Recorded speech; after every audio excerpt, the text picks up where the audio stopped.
Continuing with chapter 2 of Maharashtra Board class 11 syllabus, today we will now discuss the accounting equation.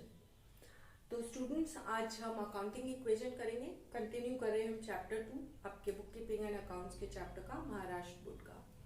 ये topic वैसे सभी board में काम आता है, बट आज हम स्पेसिफिकली महाराष्ट्र बोर्ड के लिए कर रहे हैं. तो अकाउंटिंग इक्वेशन हमारी क्या होती है? हमने डेबिट क्रेडिट सीखा, हमने क्लासिफिकेशन ऑफ अकाउंट सीखा, हमने अकाउंटिंग प्रिंसिपल सीखे, कॉन्सेप्ट सीखे, हमने अलग अलग कॉन्सेप्ट्स टर्म्स अकाउंटिंग के सीखे. तो अब हमारा नेक्स्ट जो आता है वो अकाउंटिंग इक्वेशन होता है. अब ये अकाउंटिंग इक्वेशन क्या है? आप ये सुन के थोड़ा डर तो नहीं गए? कहीं आपको लगा हो मैं मैथ्स पढ़ाने लगी हूँ अकाउंट्स की जगह? Don't worry. अकाउंटिंग इक्वेशन में हम सिर्फ जो क्लासिफिकेशन है अकाउंट्स को उसको समराइज कर देते हैं. तो अकाउंटिंग इक्वेशन हमारी जनरली होती है assets is equal to liabilities plus capital. तो अब हम ये थोड़ा पहले समझ लेते हैं एग्जांपल से कि ये कैसे हो गया. एक एग्जांपल लेते हैं कि suppose A starts business with cash 50,000,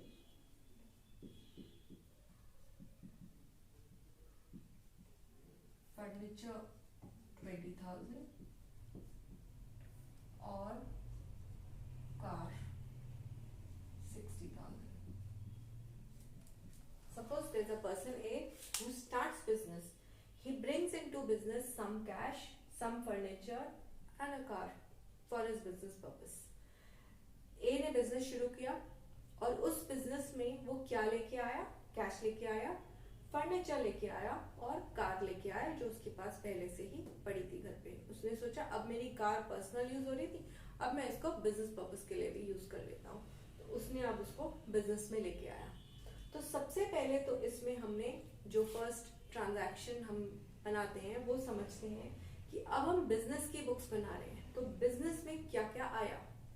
तो जो भी हमारा इनकमिंग है उसको लिख लेते हैं. क्या आया हमारे पास? कैश आया, फर्नीचर आया और कार आया. कहां से आया? ओनर लेके आया, ए लेके आया. ए जब भी कुछ बिजनेस में लेके आता है, प्रोप्राइटर का, ओनर का, फाउंडर का, उसके लिए हम ये लिखते हैं कहां से आया. इनकमिंग तो ये हो गया. और from where this has come from A. तो अब हम इसको क्या बोलते हैं? ए हमने क्या बोला था? असेट्स एंड लायबिलिटीज जो हैं वो होती हैं जो बिजनेस आउटसाइडर्स को पे करता है, और कैपिटल वो पोर्शन है जो ओनर को ओ करता है, ओनर को वापस करना होता है. तो ए क्या है? ओनर. तो हम इसको लिख देंगे एज कैपिटल अकाउंट. ए ने जो भी कुछ लेके आया वो कैपिटल अकाउंट से लेके आया. बिजनेस में कैश लाया, फर्नीचर लाया, कार लाया, और कहां से लाया? ए के कैपिटल अकाउंट्स में. अब हम इसको अकाउंटिंग इक्वेशन में अगर हम डालें तो हमारे पास क्या क्या असेट्स है. असेट्स कौन से हैं हमारे पास? हमें पता है कैश हमारा असेट है, फर्नीचर हमारा असेट है, कार हमारा असेट है, और कैपिटल अकाउंट तो यहाँ ऑलरेडी दिख ही रहा है. तो अब हम इसको करते हैं. कैश में आ गया हमारा असेट, यानी कि 50,000 हमारे पास कैश में आया, प्लस फर्नीचर आया हमारे पास. सॉरी, यहाँ पे मैं 20,000 लिख देती हूँ. Plus furniture plus car plus 60,000 is equal to liabilities. यहाँ पर है नहीं है, कोई लायबिलिटीज नहीं है, तो ये हमारा 0 हो गया. प्लस क्या आया कैपिटल में? ये सबका टोटल, वो तीनों चीजें लेके आया. तो 1,30,000 का हमारा यहाँ पर कैपिटल हो गया,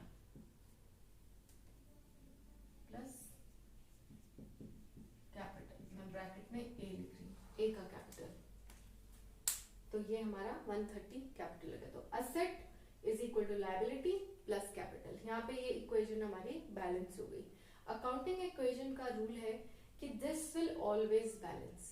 Now you can put this a little differently, like I can say asset minus capital is equal to liabilities, or I can say asset minus liability is equal to capital.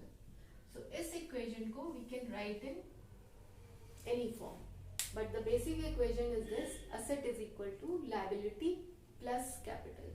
So now we will do with some examples how to put these transactions into this equation. We'll do some examples now. I hope you all have been able to understand. Assets is equal to liability plus capital. We have taken this with an example. A starts business with cash, furniture and car. A had these things at home.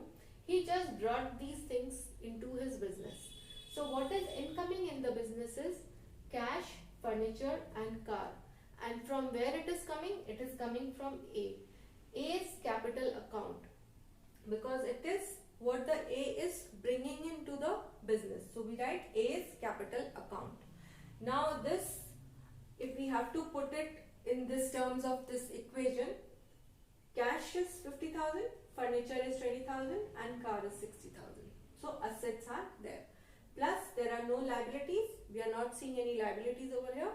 So then the whatever the total of these is now capital, which is 1,30,000. So both sides of this accounting equation are now tallying. They are both equal.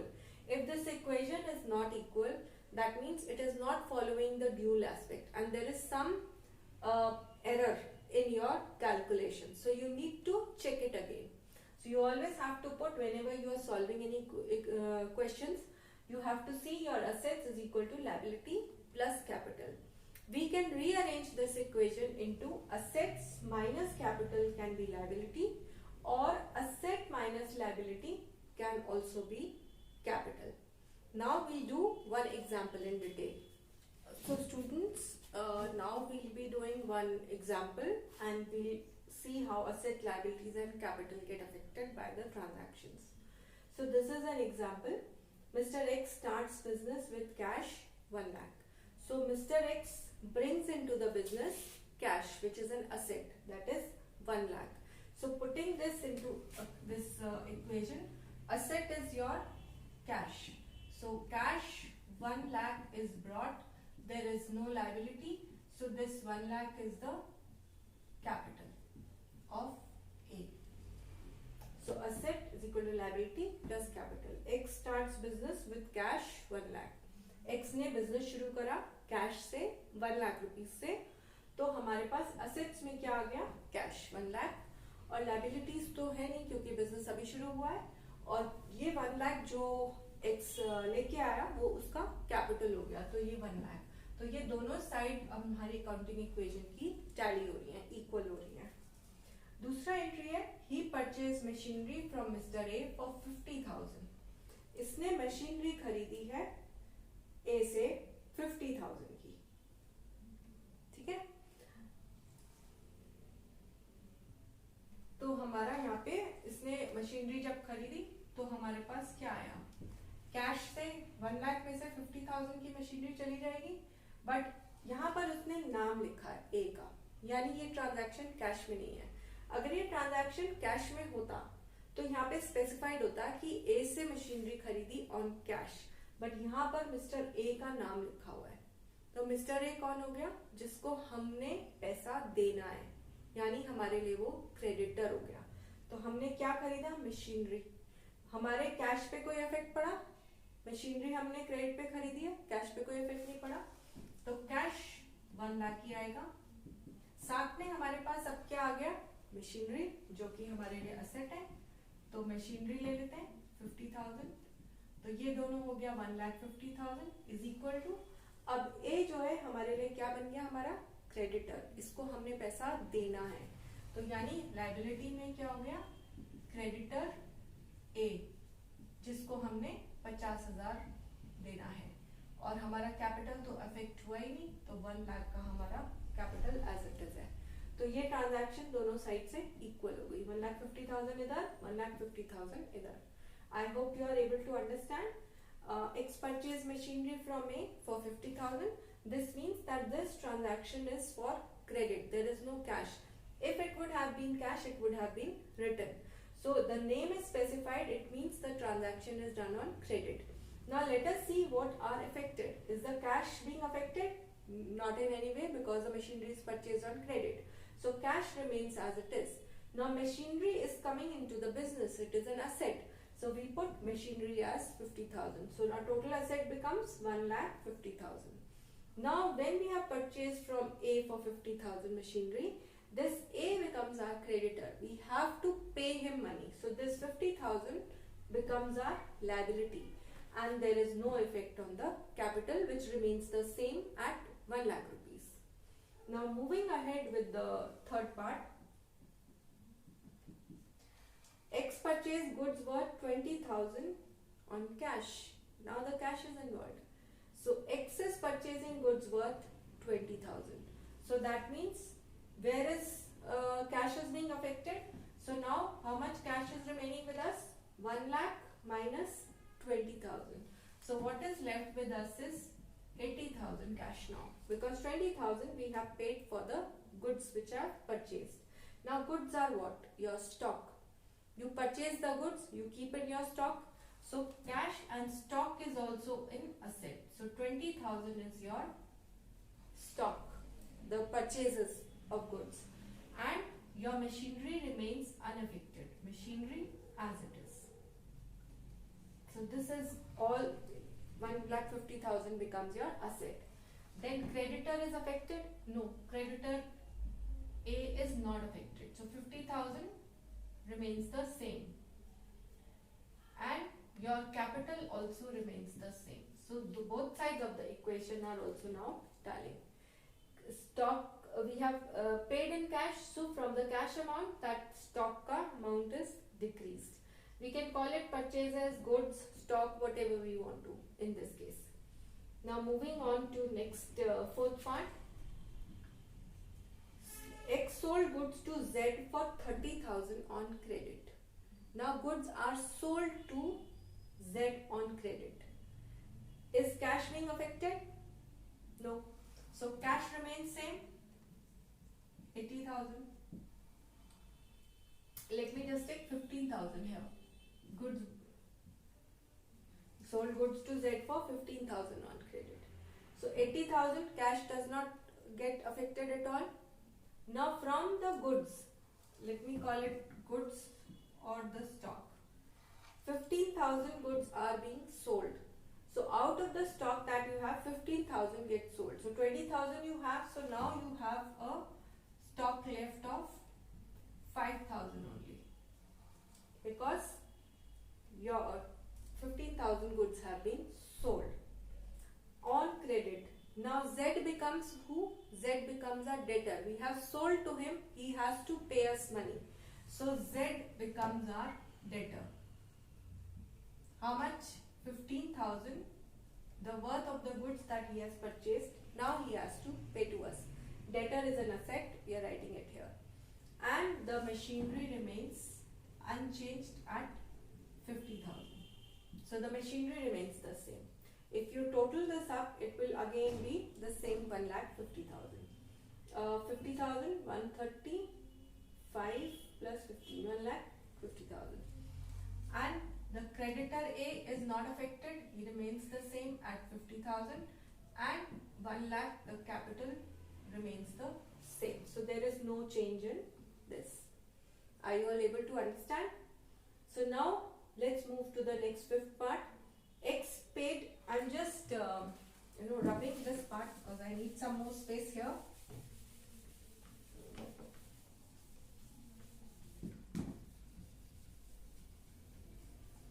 So the fifth part is X paid to A cash 20,000. X ने A को पे कर दिया cash, पूरा नहीं 20,000. So हमारा cash कितने से और कम हो गया? 20,000 से.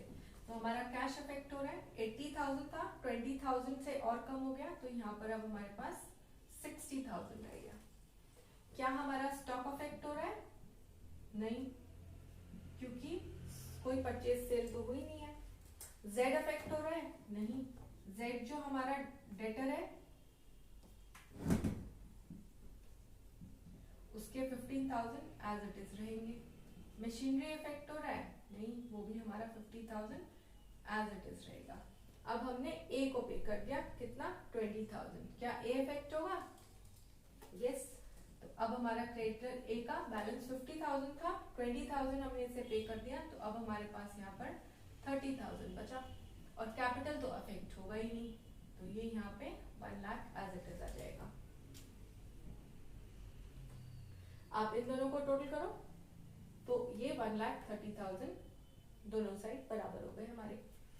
फिर लास्ट आता है हमारा 6th part, receive 15,000 from Z. अब हमने जेड से हमें मिला तो हमारा क्या इफेक्ट हुआ? कैश इफेक्ट हुआ क्योंकि हमें मिला, तो कैश अब हमारा कितना हो गया 60,000 प्लस 15,000 यानी कि 75,000 हमारा कैश अब हो गया। हमारे स्टॉक पे कोई इफेक्ट नहीं पड़ा, जेड पे इफेक्ट पड़ा।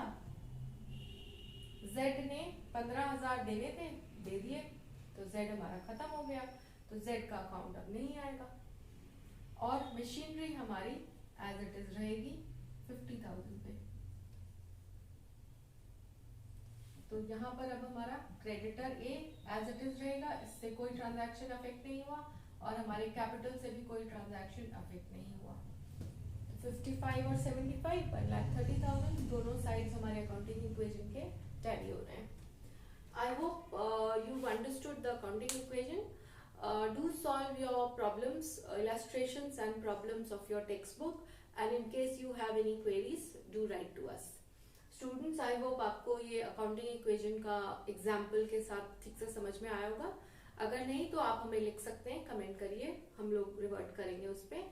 और आप थोड़ा सा इसके और प्रैक्टिस करिए, अपनी टेक्स्ट बुक से प्रॉब्लम्स, इलस्ट्रेशंस सब थोड़ा इस मेथड से सॉल्व करने की कोशिश करिए।